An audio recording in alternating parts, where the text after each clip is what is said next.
I came out as gay when I was around 15, 16 years old, and I was very lucky. I had a very supportive mother, I had a very supportive father, my siblings were very supportive. I had been bullied for being different gay until that moment when I came out. The moment when I came out, my life changed immediately. I owned my sexuality, and there was some sort of inner strength and personal and spiritual transformation that happened in that moment when I came out as gay. Because also, if I own that part of myself, nobody could ever again use it against me.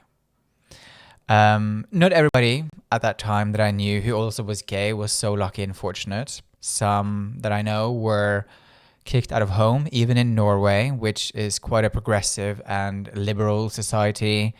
And also, even though I had a very supportive family, the shamefulness of being gay in a straight man's world still does influence us in subconscious and also conscious ways. I am so grateful for that Rio Allen said yes to come and do this conversation with me. I think that the work that he does is so important because I love the way that he works at the intersection of being gay, of working with gay men, spirituality, and healing, because I think that's such an interesting space and something quite powerful can happen in that place. So, just to give you a title of who he is, and I'm going to read it because it's really important to get it right. So, Rio Allen is a somatic coach, breathwork facilitator, spiritual and sexual healing guide, writer, and a human being committed to the healing and empowerment of gay men in our unique world. And I also think that the ways in which, and you will see this in the conversation that I had with him, how he speaks about that gay men have a unique spiritual gift, a gift to bring out into the world, to see life, to see society, to see this experience from a different place. And I really appreciated how he formulated that. And I hope that you find this interview, this conversation, I don't like calling it an interview or a podcast episode. To me, it's more a shared conversation and a shared experience. And together, we create something interesting. I hope that you find this as useful as I did. So without further ado, let's head in.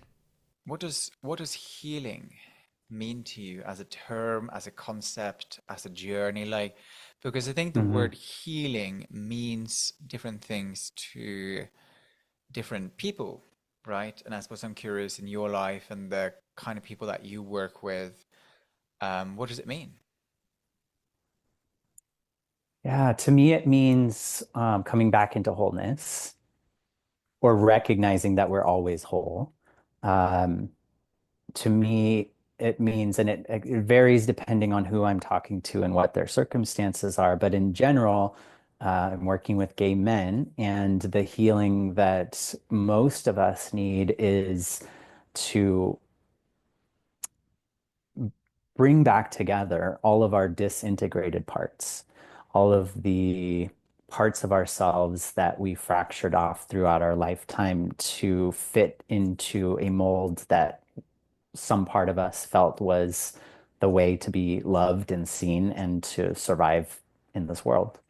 So, knowing that we come into this world whole as babies, and healing to me is coming back into that wholeness, pulling everything back together.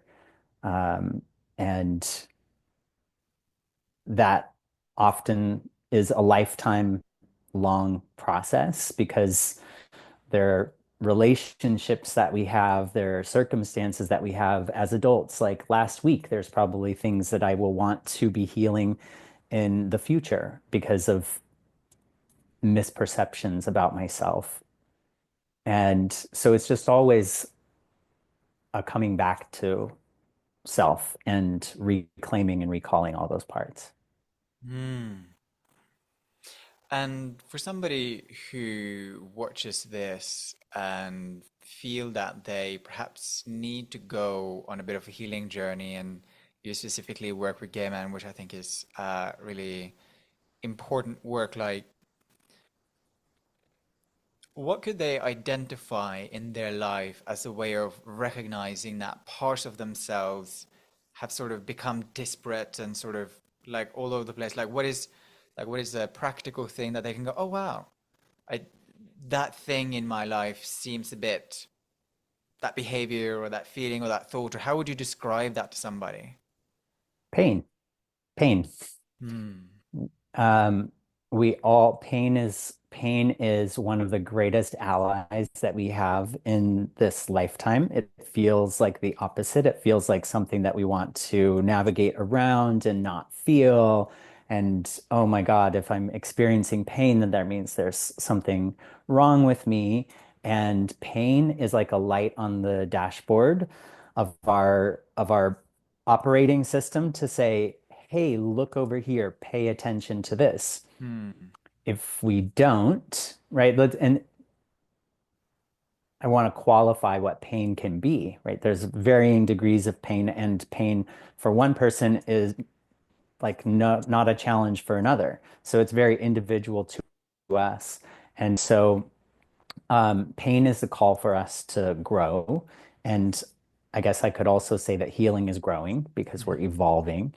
Um, so pain can show up in many different ways. It can look like not having the amount of income that helps us feel um, balanced and calm in our nervous system. It can be heartbreak that happens when we break up with someone. It can be that we're living life on repeat over and over, and we don't see the potential for growth or a different type of future for ourselves. It can be the pain that we feel when we look out into the world and we see how much pain is out there. All of it, if we utilize it, is a call for healing and growth. Um, the challenge for a lot of people is just what I said. They don't want to feel pain. And so they either pretend, and I'll say we, because we all do this, pretend that it's not there. Like the light on the dashboard that's saying, okay, you might be out of oil soon. If you go fill up your oil, everything's fine, you keep on moving. If you pretend that that's not there and you're just like, I'm not going to get oil today, eventually that's really going to screw up your engine and you're going to have much bigger problems. So the pain gets bigger if we ignore it. Um, and so I'll also put this in here, which is anywhere in our life that we're experiencing um, challenge, struggle, or lack is an invitation to see what the roots of that are, Hmm. because we are meant to be abundant, free-flowing, and it is part of the human experience to not experience that. And so that's how we grow and evolve. That's how I see um, our souls having fulfillment in this lifetime is having core wounds that consistently need tending so that we grow and evolve. Otherwise, we're not here to just like lay on the grass and stare at the sky. Hmm. Moments like that are amazing, but we're here for soul's evolution. And so when we see that, when we can take that perspective, then things like pain and discomfort are an invitation rather than a declaration of our wrongness. Yeah, I resonate with that so much. I was with a client yesterday where I, in slightly different words, said precisely the same thing. She was feeling lost, and she was feeling like she had lost her path and like weren't finding it. And I was like, that's great. That's an invitation to explore, to be curious, to understand deeper, and perhaps you're like shedding parts of yourself that aren't going to be there any longer. So it was an incredible and helping her to like find that new perspective. I think is a really important thing. And I think that's exactly it. If we can um, see our journey here as the soul's growth and soul's journey, I think those sort of those valid valleys downwards can be sort of embraced as a part of the experience. Hmm. Certainly. It's I just left one of my mentorship clients this same message. He's going through a very, very hard time and having a hard time seeing why this is happening or utilizing this moment. Mm, And that was my similar message to him is like, actually, this is what your soul came for, what you're experiencing right now, the darkness, the fears, and all of the old stuff. He's 62 and hadn't really ever gotten focused on himself. It was all an external game of consuming and gaining money and things like that. And so this is the moment that his soul is called to do deeper exploration. So 62 years old, always having everything he needed, always having validation, money, success, all of those things. And now going, what is happening? I don't even know how to contextualize this. And mm, so for him to know that this dark night of his soul essentially is the greatest thing that could ever happen to him, to his soul, not to his ego, certainly, but to his soul. And I think that when we can contextualize that, it takes the shame away from having challenges and struggles. yeah, and it kind of, I suppose it just, just creates some sort of buffer somehow. It does in on itself somehow lessen the pain if you can Hmm. look at it in that way. It sort of just sort of eases the tension somehow. Hmm. You work specifically with gay men. What would you say is some of the specific is would you because you've also worked with all kinds of people, would you say that there are pains that are specific to the to us gays? Do we have some Absolutely. specific pains basically? And I suppose I'm curious about what some of those are. Yeah. It is really interesting because the men that I'm working with age-wise range from about 30 to 70. And so generationally there's differences, certainly, but the common theme, no matter when or where these men have grown up, because some of them, not all of them grew up in gay shaming households, some of them did, but there's still this common theme of shame Mm, that lives within and that tells us, the story that there's certain things that we can't have. There's certain ways that we can't behave. Um, that there's something about us that is inherently wrong and needs to be hidden. mm, For each person, that varies. For some people, that's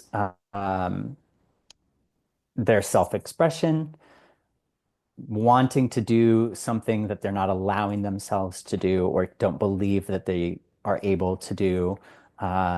For others, it's the freedom to um, actually date.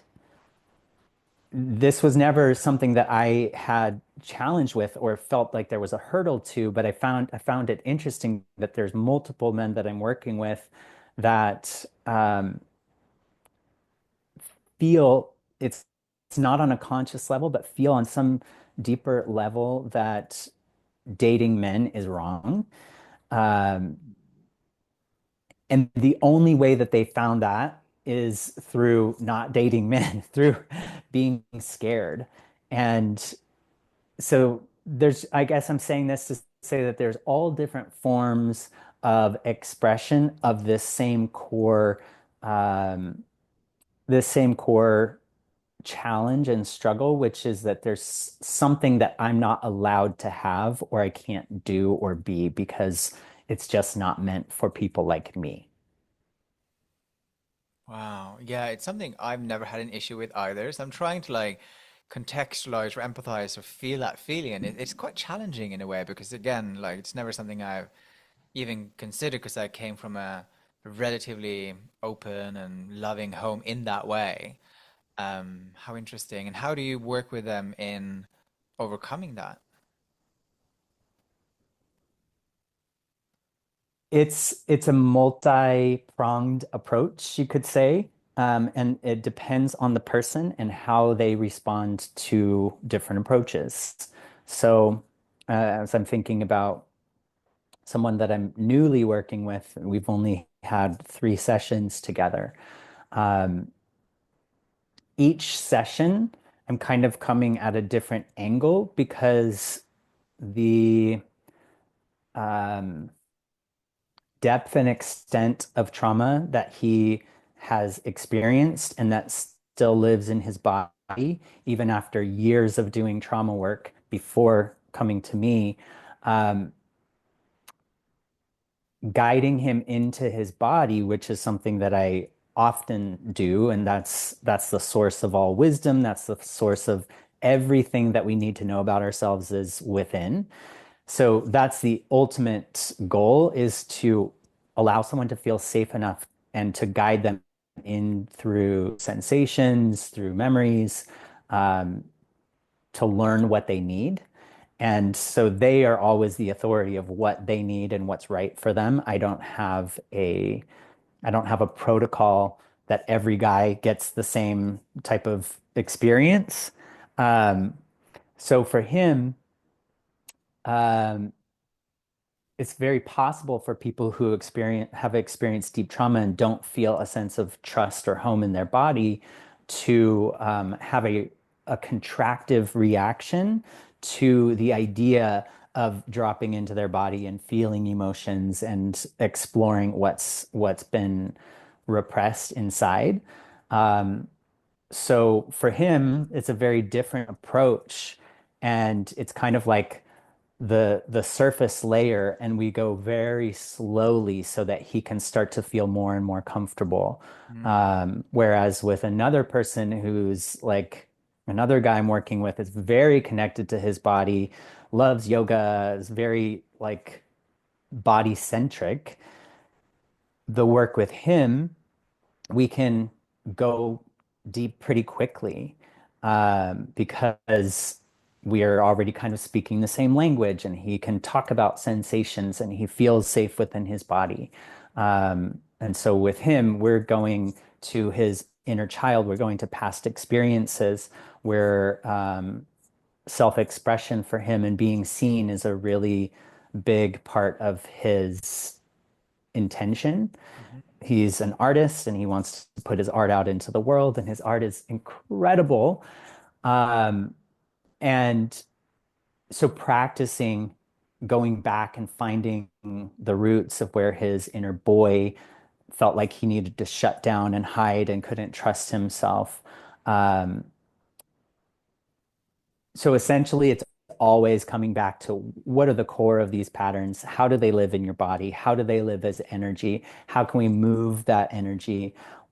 What are all of the different practices? I should probably have a list of all of the types of practices that I use, but I don't because they're all intuitive and some come in and out of my work at different times based on how much I resonate with them. But there's hundreds of practices that I have that in the moment, based on how the interaction is going, I'll guide someone into or give them as integrations. That's really interesting. I think what originally drew me to your work is this intersection between working with men that are gay and also weaving in spirituality into that. And I Hmm. think that's sort of what I originally I went on YouTube. I was like, oh, I'm gonna find some people I can like make some content with and collaborate with. So I went on YouTube and I searched for gay spiritual. And I mean, the Hmm. videos that first and foremost show up are horrendous because 90% of them are like just hateful people who make hateful content Mm. against gay Right, people. And I right. feel, I mean, I came out at like 15, so I'm pretty thick-skinned in many ways when it comes to my sexuality. I like brush these things off, like it's fine, like whatever these people, it doesn't hurt me basically. But I was just imagining like a young, sensitive gay boy who's like Hmm. 13, 14, 15 go on YouTube and they search for gay spiritual, and that is the first videos that they see. It's like, Hmm. The damage that can be done at that age, even in today's society where we are much more open, those things still exist. And in the midst of all of the crap, there was you, and I was like, oh, that looks really interesting. And I suppose, I'm curious about understanding what spirituality means to you and how that kind of correlates with healing and especially working with gay men. I know that's just a big question, but like how those three things kind of come together Hmm. in a holy trinity. Hmm. Yeah, it is an interesting intersection to try to speak about succinctly because there are lots of different ways to talk about this. I think I'll start with the gay factor and how, to me, from a spiritual lens, that it's not simply a biological function of who we are, that, okay, there's some gene in here that causes us to be this, and that's the only difference that we have from anyone else in the world. From a spiritual perspective, that's not possible.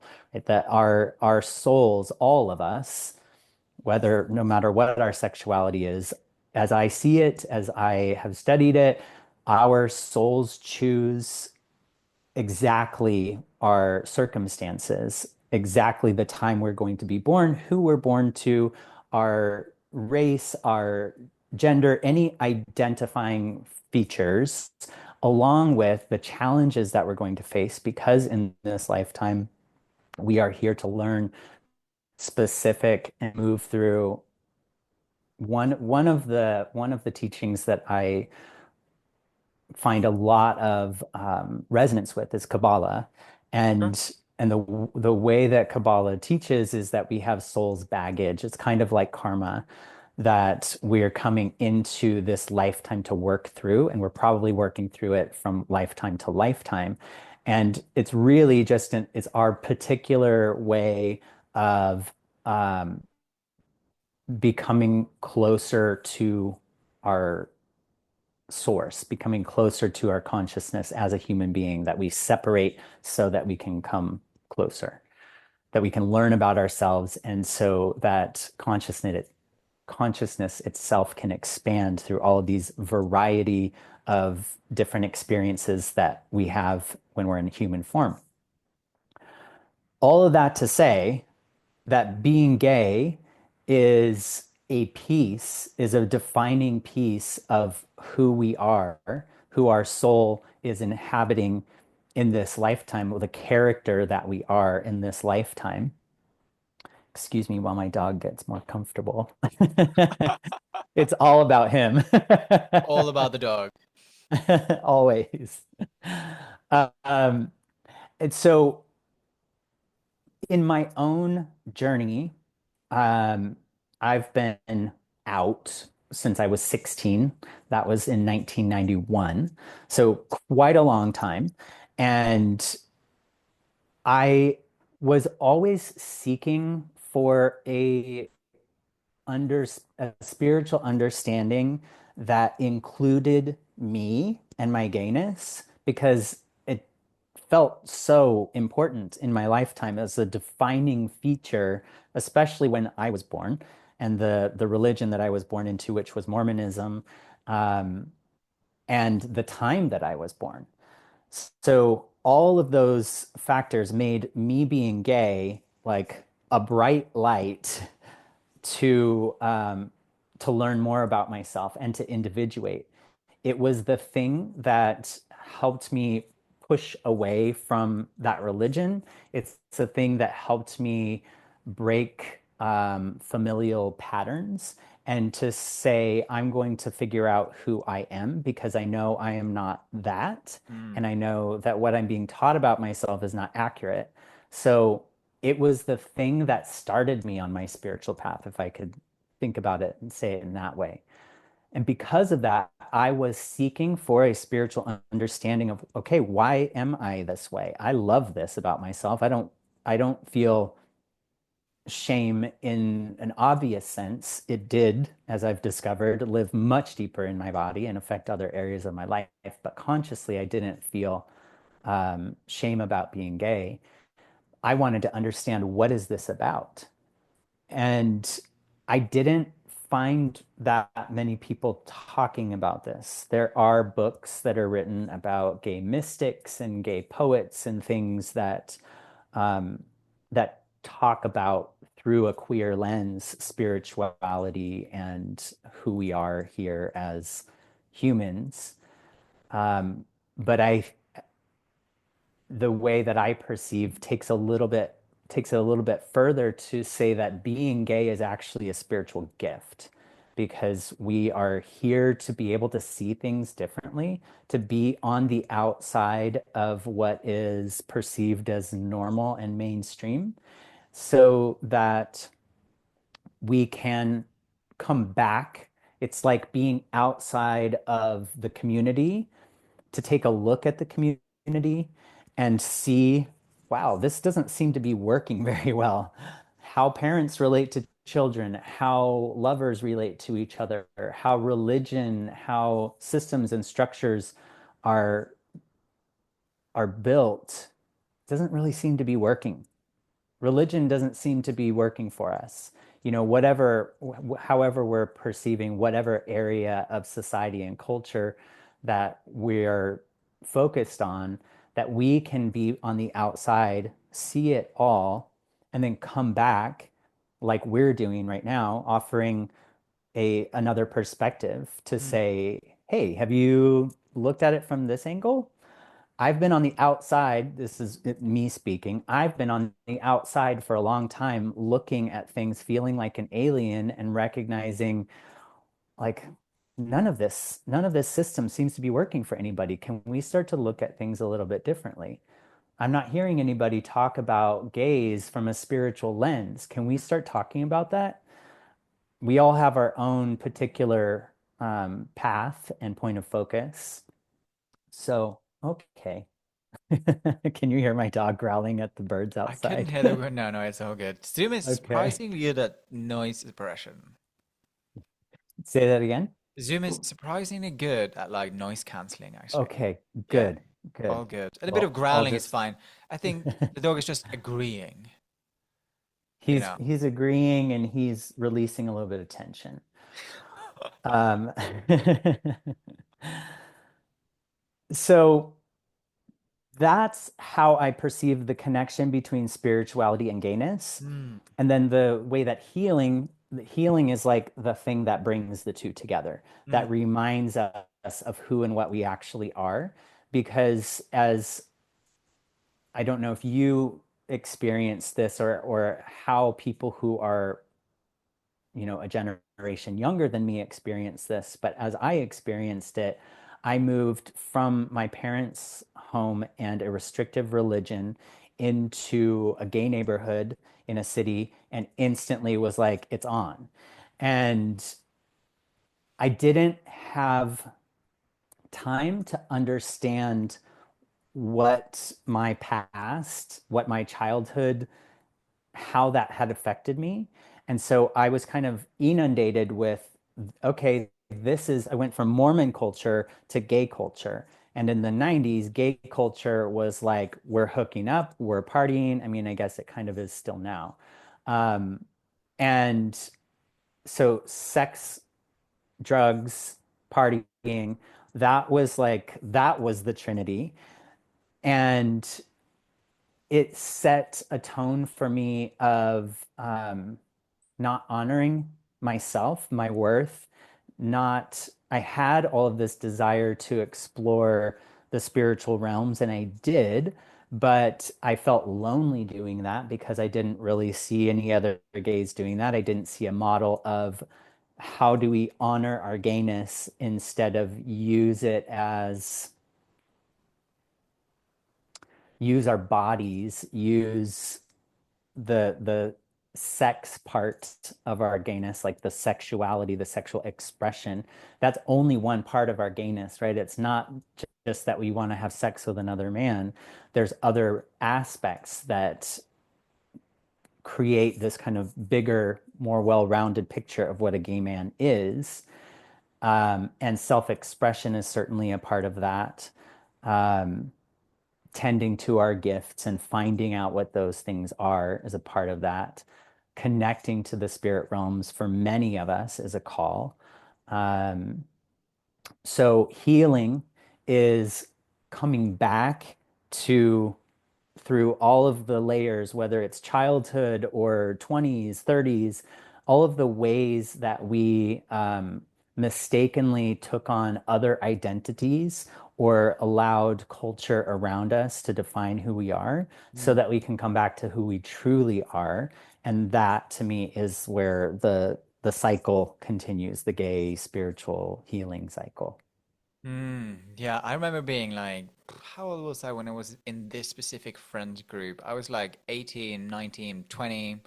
And I remember one of my friends at the time, they were like, oh, if I could choose not to be gay, I would not want to be gay. And I was like, really?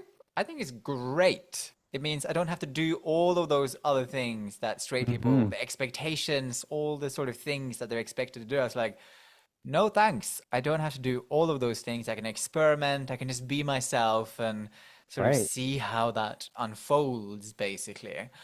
So I felt very lucky. They did not feel as lucky. Of course, they were struggling much more with their sexuality. Sex came up there, and I suppose I'm curious on your take on like hookup culture and like sex culture. Do you think that's like antithetical to spirituality, or do you think you can still like what is your thought like? What are your thoughts around that? Because it is a complex thing, right? What are your thoughts? It really is. It really is. And it's a delicate-ish conversation to have because it is the thing, like our desire to be with another man from Mhm. the outside, from religion, from government, or anyone who would say you're doing this wrong, you're an abomination, you're distorted in some way, use that part. Like they're not talking about romantic love. They're not talking about the love that we have for each other and the desire to partner and to develop a life together. They're talking about the sex that we're having specifically as like that's wrong. Hmm. Um, so and using Bible verses that are taken out of context, which specifically talk about like lying with another man. Hmm. Um, so it's there's been so much focus on from the outside on us as sexual beings and saying that there's some perversion and distortion there, that there's been a swing in the pendulum for us as gay men to say, oh, I'm proud. And if you're telling me that I should be ashamed of that, I'm going to be proud to have sex with men. And I am not going to inhibit myself in any way. I am going to lean into that and I'm going to make it a big part of my identity. I think that was empowering in the 70s and the 80s where there's gay liberation. And then, Hmm. of course, when AIDS came in, that totally shifted the perception of sex and intimacy for us. But nevertheless, the roots are there of being a liberated gay man means having any kind of sex that you want, whenever you want, with whoever you want. So as I talk about it, that's the context that I know that many of us, whether we're conscious of it or not, um, are coming from. That like I don't want anyone to tell me that I can't or shouldn't or that it's wrong. Hmm. So anything that I express around sex is not around honing our horniness, as I was saying with a friend. Um, I I said love it in that's a conversation, and great he was phrase. like, "You should make a workshop on that." Honing our horniness. I love that. Maybe I will be making a workshop on that. Um, but to do that, the context as I talk about this is not that there's something wrong with being sexually self-expressed. Um, It's that there's an opportunity when that hypersexualization has taken over Hmm. to come back to ourselves. I actually yesterday recorded a short on YouTube about hypersexualization. It's just like just one of those things where I had a moment and I just picked up my phone and just rambled for 2 minutes about this because I was so frustrated in I don't even remember where it came from. Maybe it was another conversation with a friend, but how there's there's this storyline that we as gay men need to that our value is based on our fuckability. And if we're not hard, if we're not ready to bottom, if we don't want to have sex, if we don't want to present ourselves or lead with our sexuality first, there's a large portion of the community that would say, okay, next. I was one of those guys. I was definitely hypersexual, but not because I wanted to be. Yes, there was the horniness. Yes, there was the desire. Yes, there was like attraction. But a lot of times that attraction was really about wanting to get to know someone and wanting to be closer to them. And the way that I only knew how to do that was, well, then we're going to have sex. Hmm. That my desirability is of the utmost importance. So I'm going to craft and shape my body to be desirable to somebody. This is where my power comes from. This is where I get the intimacy and the connection. And in the hopes that I will have sex that will draw me into deeper intimacy with somebody, and that often didn't happen. And I'm not saying that's not possible. I know that there are a lot of people who are consciously engaging with their sexuality in a way that is healing, and is the path for them to spirituality, is the path for deeper intimacy and healing. Um, and I've certainly experienced sexual healing with another person and with myself. Um, but as far as like, was your question the hookups and spirituality, and can they coexist? Yeah, it is. That is kind of my question from your point of view. Is like, can one do intentional hookups? Kind of. Yeah, Like, can you? absolutely. Because I agree with you in the sense that I do think there's a lot of, I'm just going to call it mindless hooking up, which is like numbing something within yourself and is talking to all of those things that you just talked about around desirability and actually wanting intimacy, but then hook up is like all of that kind of stuff. But like Hmm. intentional hooking up. And then another thing that's also coming to me, which I have noticed, and this is just in a spiritual space in general, which I am not necessarily on board with myself, is that often in the spiritual space, there's a lot of purity sort of stuff going Hmm. on, and there's sort of shame around sex and guilting and sort of moral police basically. And I think Hmm. that kind of intersects with a certain style Hmm. of spirituality. And so I was Hmm. wondering, like, where do you come from, and what is your take on like that? I suppose, yeah. There's two more parts that I want to talk about, and it is interesting, and it is, I think with people who are on an experiential journey with their soul, let's put it that way, that like for me, I'm not a fan of dogma of any kind. I don't subscribe to any one lineage of spiritual teachings or practices. I piece together a tapestry of my own based on a lot of different experiences. So, um, what was leading me to say this is when let's say, for example, a person has had a hypersexual life Hmm. or a period of time, and then they're deepening their spirituality.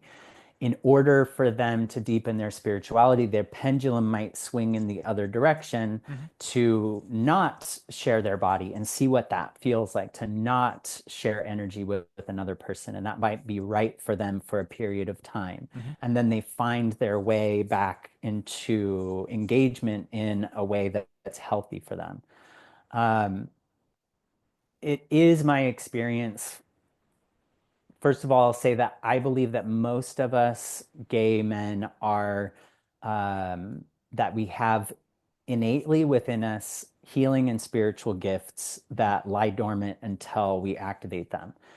Along with those gifts are sensitivities, that we are sensitive, energetic beings, that we can pick up and tune in on energy easily if we hone that aspect. Mhm.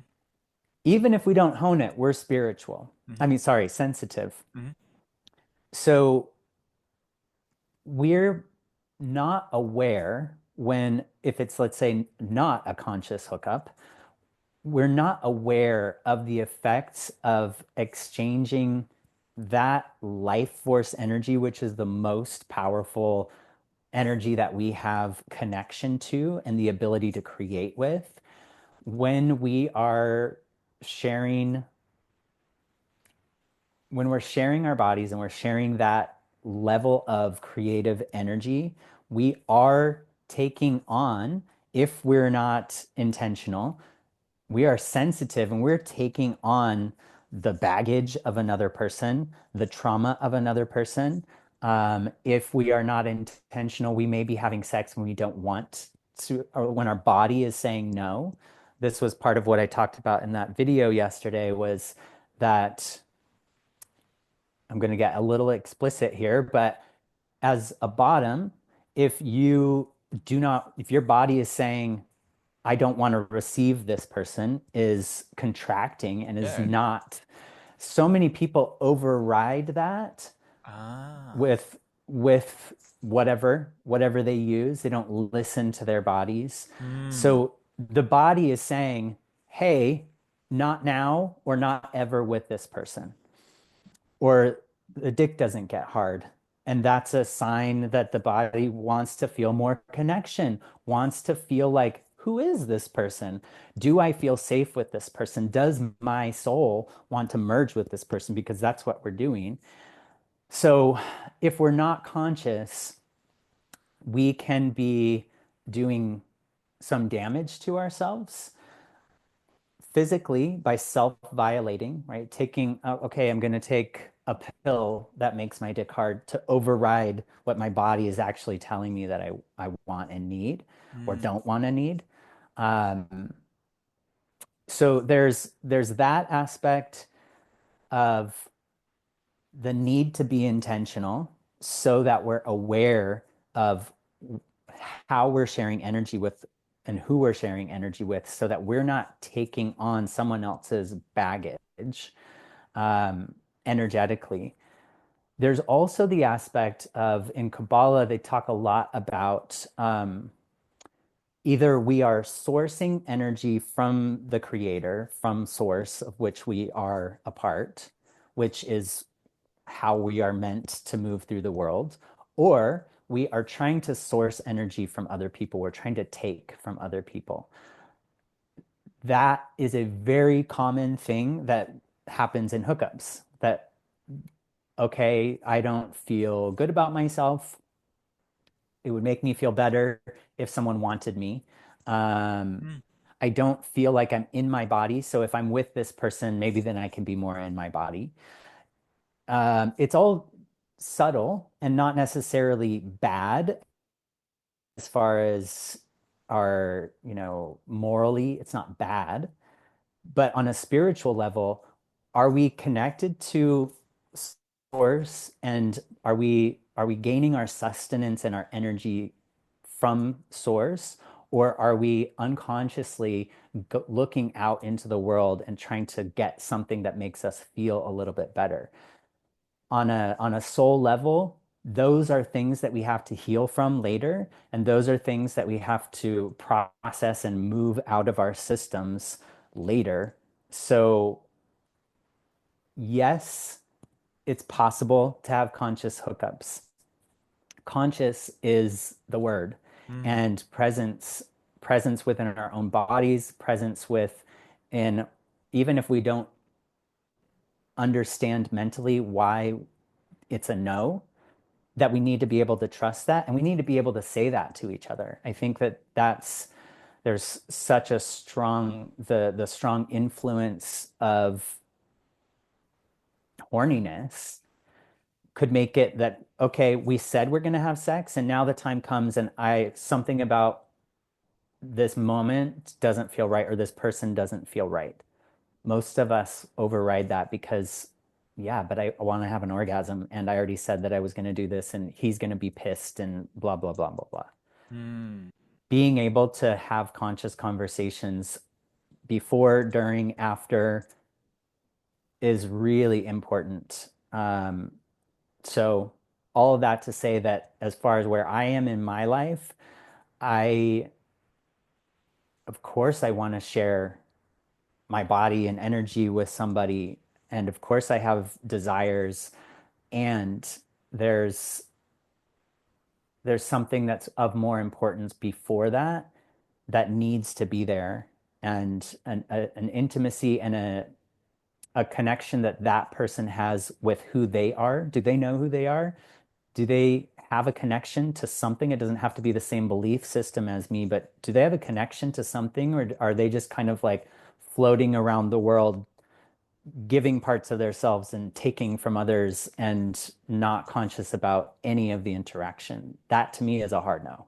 mm. I totally can relate to that, and I totally understand. It was interesting something you said about sort of generational stuff earlier, and I'm not entirely sure whether it has changed that much because that's I mean that's one of the hardest thing for me to have found the partner, and I mean of course somewhere they do exist, but one of the main reasons I don't party, I don't drink, I don't do any of those kind of activities any longer, and finding any other gay man in sort of late 20s, early 30s, even sort of late 30s, early 40s, it's still difficult to find those people who are on a path which is about more depth in that way when it comes to love and intimacy, Hmm. beyond sex, basically. Because getting laid obviously is not the problem. I mean, I live in London, Hmm. basically, but Hmm. finding somebody else who's like on that path and wants to do that kind of thing is, yeah, that has thus far shown itself to be somewhat challenging. But I also do think that, I mean, at least the sense that I get is that it's just not time yet. It's just not Right. the time. There's like they're there. I know they're there in the future. And I don't feel for the time being a lack of by them not being here, basically. I have a very Hmm. rich life outside of that. Hmm.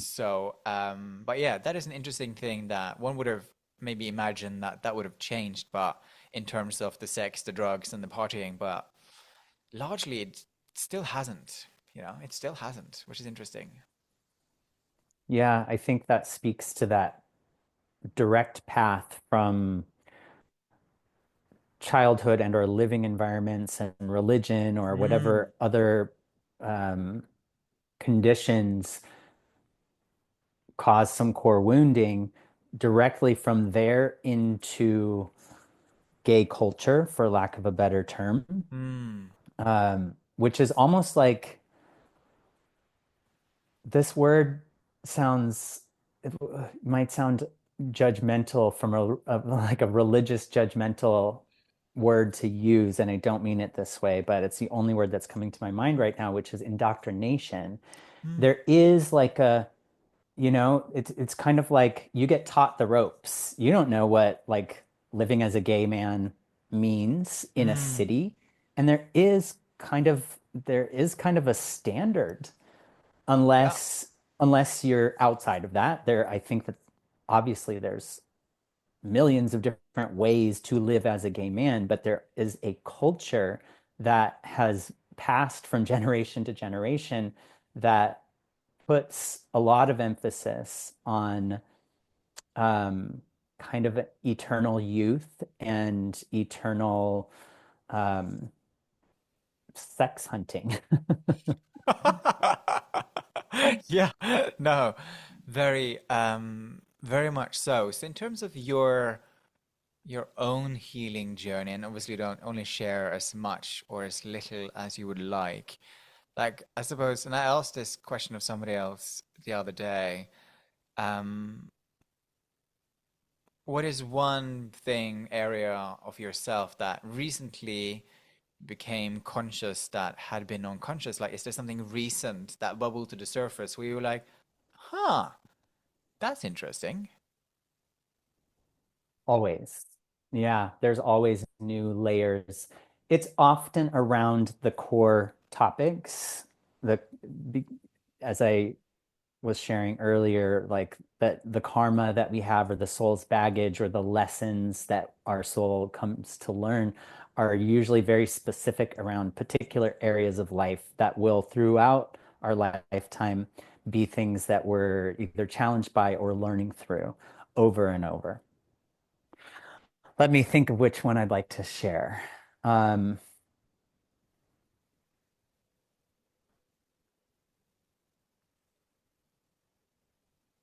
yeah, there's within me, there has been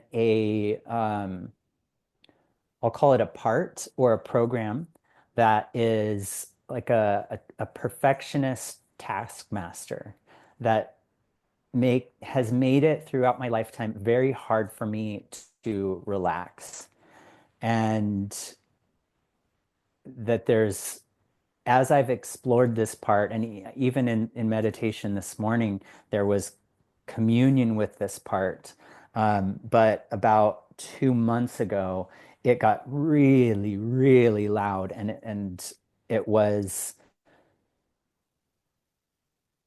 I wasn't I wasn't conscious of this voice. I knew it existed, but it's not something that was conscious in my day-to-day actions unless I was like sharing with a friend this this thing happened. I got really frustrated. I was working on this project and then I got so frustrated because my dog was barking and I lost my shit. And it was all based on like I need to get this thing done by this time and you cannot rest and you cannot relax. You cannot enjoy yourself. You cannot have pleasure until. And it got really loud to the point where I just couldn't take it. I reached out to a friend and I wasn't even aware that that's the pattern was the thing, but I was just feeling so anxious and at the end of my rope. And I'd reached out to a friend and talked to him. He's known me since I was 18 and we've walked parallel spiritual paths. He's also a gay man. He's a spiritual guide and teacher. And he walked me through this process of what I do with other people all the time, but I couldn't do it with myself because it was so intense and so personal. And and I was just saying, like, I just can't fucking do this anymore. I was talking about life in general. It's like there's so much pressure right now. I just can't fucking do this anymore. And I was just crying and he pointed out, it sounds like a part of you is saying, I don't want to do this anymore. I can't do this pattern. I can't run on this operating system anymore. This system that says you can't surrender. You know, it's so funny because these are the things that I teach to other people. And a big part of my life is surrendering to spirit, is moving into flow, is doing as much as you can and then letting go. Those things are all a part of my life. And still, and I think that this is important for people to hear that as we progress in our spiritual awareness or evolution, as we progress, it doesn't mean that these challenges disappear. In some cases, they actually heighten because this goes back to what the very beginning of the conversation, we're here to grow and evolve. So there isn't a point that we kind of get to this level and we're like, got it. Um, it's that in those particular areas of our life, the we get pushed even more. And Mm, that's what was happening in that moment. It's like, we call it the breakdown before the breakthrough. And mm, it was a full on breakdown. So he guided me through experiencing this pattern, which felt when I closed my eyes and I went more deeply into it, I was laying down. I felt like and I was saying this to him, I was like, all of a sudden, I feel like a withered up, like 95-year-old man on his deathbed. I don't know why I'm feeling like this. And he guided me through letting that pattern, which was a survival pattern that I learned to just get by, that I'm the only one that has my back, so I have to take care of everything all the time. And that pattern wanted to die. It was like, we can't do this anymore. We can't run on this operating system and be able to evolve in the way that we're supposed to spiritually. This cannot continue on with us. So it got so intense so that I could see it clearly, so that I could reach out to a friend, and then basically went through letting this part die. It's a pretty strange quantum psychedelic experience, and I was completely sober, but I was like, I was talking to myself on the deathbed saying, you're allowed to die. But it was this old persona and mm. pattern that had lived for so long. And so I talked myself through that, let that part die, cried so intensely, and then slept for like 14 hours. Wow. It was quite intense.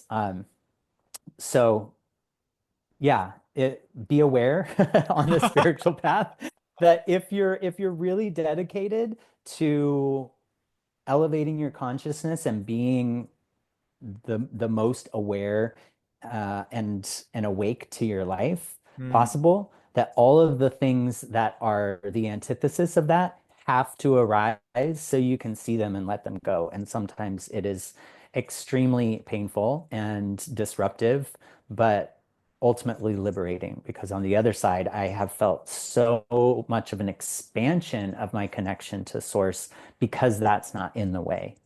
mm. And I think you pointed, thank you for sharing that. That's really deep and interesting. And I think you have put something forward there, which I think is really important, is that, to have a guide, to have someone support you through that and hold that space for you. You don't have to do that by yourself, right? Oftentimes you can't. Yeah, precisely. Oftentimes you just can't. So you need somebody there. And I think that's can just make it even more powerful. That's really what I want to remind people of when they do listen to this. It's like, ask for some help. You know, sometimes you need that support from other people to find your way through that. I think one thing that keeps on showing up for me is so I used to be quite overweight as younger, and I have to be really mindful of that thought in my back of my mind. And I would do a lot of work around my body image and all that kind of stuff. But I have to be really mindful when I can hear those little gremlins telling me, Tor, we could we could lose a couple of pounds, couldn't we? We could Hmm. do those things. It's all right. People will like you more. Just lose, Hmm. just trim, just do those little things, And I have to go, and I was like, Tor. And so I think that's one of the things that sort of work sort of goes in cycles for me, I think, is and just observing and noticing that and what sort of is my environment and what am I doing and that kind of stuff when, if and when that, if and when that shows up. Yeah. Yeah, and um, that may be your relationship with your body Hmm. may be one of your core themes throughout your life, right? Even as, it's interesting how it morphs and takes different shape. um, if we heal one area, let's use the relationship with the body as an example. If you find that you really work through those voices and it's really not a thing that's even a part of your life anymore around how you perceive your body and your shape, that it will then take another shape, like your relationship with your body will show up in another way, like Mm. with your health or with your sexual energy or your ability to physically be with another person, because that's the area of that your soul came here to have its lessons through. Mm. Yeah, yeah, So, yeah. Yeah. Just to start bringing things to a close, is there any wise words that you would like to leave everybody with? Is there something that you haven't said that you would have liked to share? What's coming to hmm, you as I ask you that question? I feel like I've talked a lot. Let me see. I can talk for hours. Um,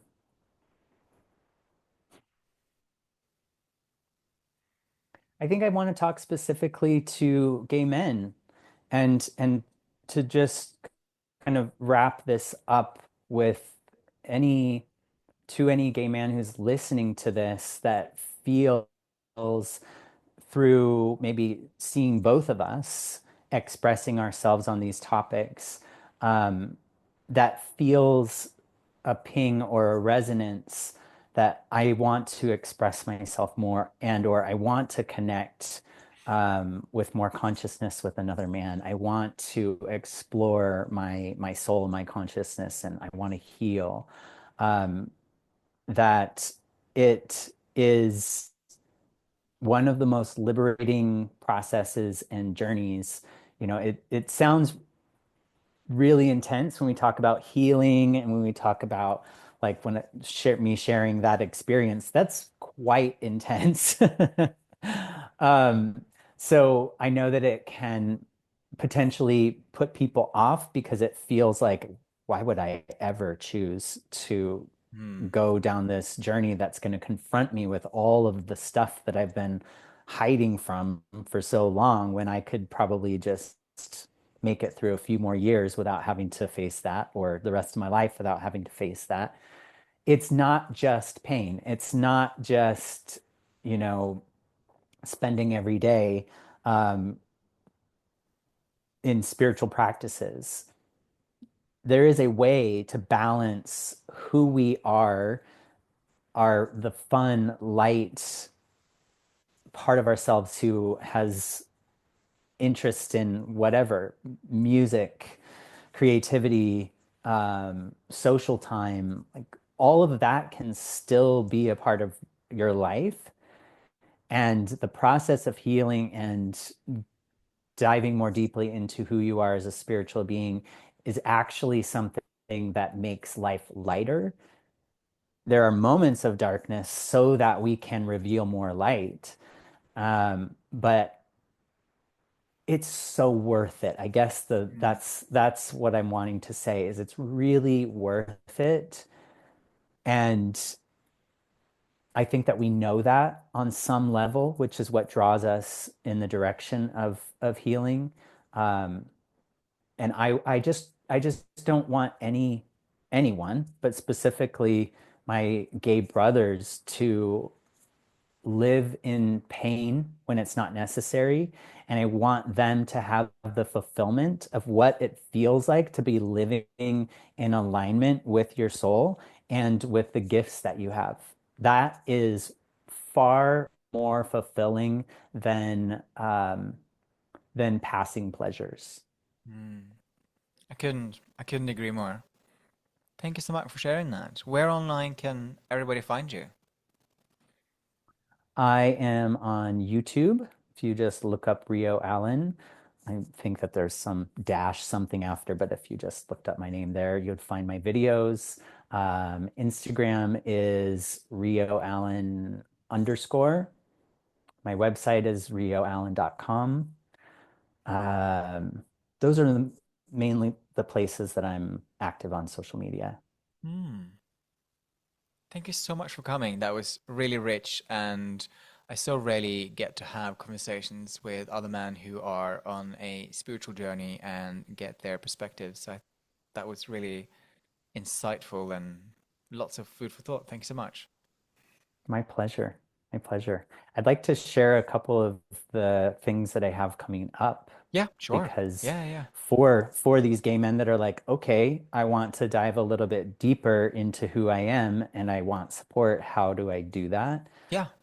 It's the whole reason that I am focusing my work on gay men is because I didn't find spaces. I found a lot of spiritual spaces and healing spaces, but I didn't find those spaces that were specifically designed for us and the unique challenges that we have. Um, so one-on-one work with me is always ongoing and an option.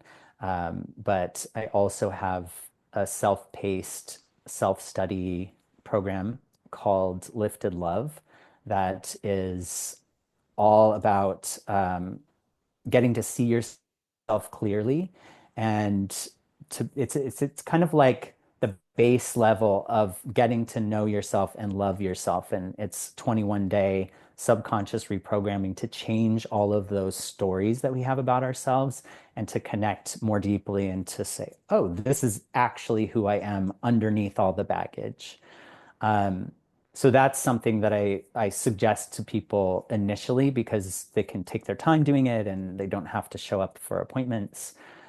But I'm also about to open enrollment for a program called Lifted Healing, which is all about healing for 12 weeks. It's a small group of 10 men, and we're going through the healing of our relationship with our bodies, sexual healing, inner child healing, shame healing, and all doing it in a play in an environment where we can commune with each other and have that connection to other people that are on the same path.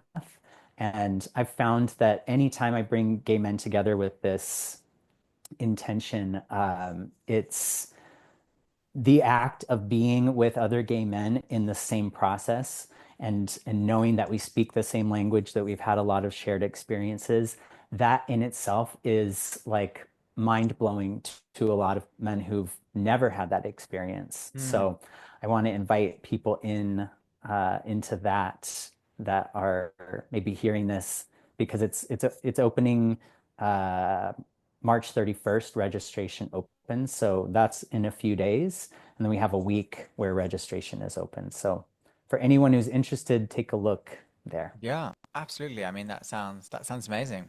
And all of those details would obviously be in the descriptions and Yeah. everything. Thank you so much for listening to this conversation between Rio and I. As you would have heard towards the end there, he has lots going on and lots of different ways of speaking and working with him. So I would recommend checking him out. And also, all of these details will be in the description below this conversation video, wherever you watch or listen to it.